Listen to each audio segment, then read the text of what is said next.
বলছেন, আমি ভাইরাল হতে চাই না। দুই একজনের নাম বলেন, কারোর নামই বলা যাবে না। একজনের বলা দরকার। জাস্ট আপনি কারো পোস্টার কি শুনেন বা আমরা সবাই মিজানুর রহমান আজারি অবশ্যই ফার্স্ট প্রায়োরিটিতে আছেন।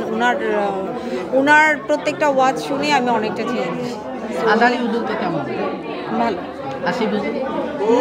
আসিফ হুজুর সবাই ভালো, সবাই সবার জায়গা থেকে ভালো থাকে না, কোনো একটা প্রিয় ব্যক্তির মতো, মানে প্রিয় একটা বক্তা এই টাইপের কিছু। সবাই ভালো অবশ্যই।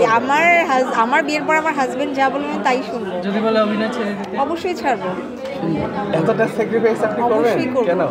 বিয়ের পর আমার প্রয়োজন নাই তো, এখন আমি সিঙ্গেল আছি, তাই আমি হয়তো বা কাজকর্ম করে নিজের সময়। টাইটেল দেই যে হুজুরকে বিয়ে করে আপু এই মিডিয়া লাইন ছেড়ে দিই, অবশ্যই আমি তার আগেও ছাড়তে পারি, ঠিক নাই, তার আগেও ছাড়তে পারি, কারণ এটা তো আমাদের ফিক্সড কোনো কিছু না।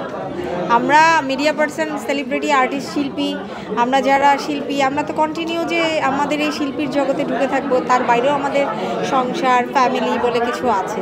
সো ওইটা তো মেনটেন করতে হবে। হ্যাঁ, শাকিব ভাইয়ের সাথে কাজ করার ইচ্ছা আছে, অবশ্যই অফার পেলে করব। তাকে কেমন লাগে এবং ভালো কেন? লাগে। জোস। কেন? আমাদের বাংলাদেশি সুপারস্টার শাকিব খান বেস্ট, এক আচ্ছা। কথায়।